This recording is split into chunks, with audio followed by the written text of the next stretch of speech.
नमस्कार, मैं हूँ रूबी सिंह और आप देख रहे हैं पीआरपी न्यूज। चलिए रुक करते हैं आज की महत्वपूर्ण खबरों की तरफ। राजस्थान की राजनीति में एक बार फिर से रिफाइनरी प्रोजेक्ट को लेकर बयानबाजी तेज हो गई है। प्रधानमंत्री के प्रस्तावित दौरे से पहले बीजेपी प्रदेश अध्यक्ष मदन राठौर ने इसे गेम चेंजर बताया है, लेकिन सवाल ये है कि क्या ये दौरा सच में विकास की नई राह खोलेगा या फिर सियासी आरोप प्रत्यारोप ही हावी रहेंगे।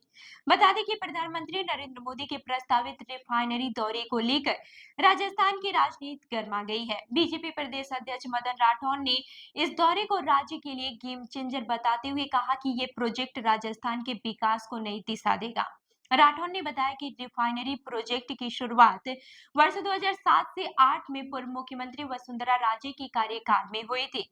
हालांकि उन्होंने आरोप लगाया कि बाद में आई अशोक गहलोत सरकार ने इस परियोजना में गलत समझौता किया। उनके अनुसार उस समय हुए एमओयू में करीब 37,036 करोड़ रुपए क्रूड निकालने वाली कंपनी को 15 साल तक की शर्त रखी गई थी, जिससे राज्य को आर्थिक नुकसान हुआ है। उन्होंने यह भी कहा है कि उस दौरान कांग्रेस नेतृत्व ने सोनिया गांधी को बुलाकर शिलान्यास तो कराया, लेकिन प्रोजेक्ट के लिए कोई वित्तीय सहयोग नहीं दिया गया। राठौर के मुताबिक बाद में वसुंधरा राजे सरकार ने इस समझौते में संशोधन किया और राज्य की हिस्सेदारी बढ़ाकर 12.9% कर दी, जिससे राजस्थान को बड़ा फायदा हुआ।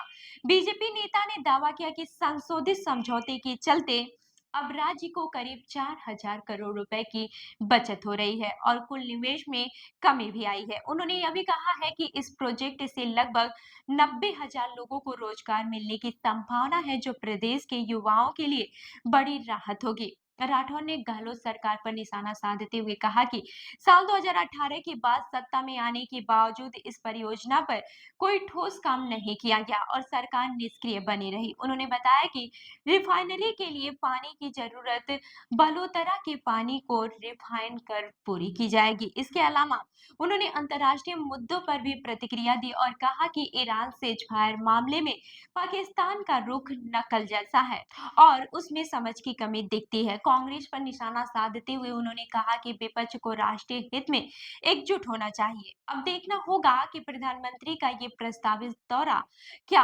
वाकई राजस्थान के विकास की तस्वीर बदल पाएगा या फिर ये मुद्दा सिर्फ राजनीतिक बहस तक सीमित रहेगा। तो इस खबर पर आपकी क्या राय है, हमें कमेंट करके जरूर बताएं और ऐसी ही अन्य खबरों के लिए हमारी वेबसाइट www.prvnewsindia.com पर विजिट करें। धन्यवाद।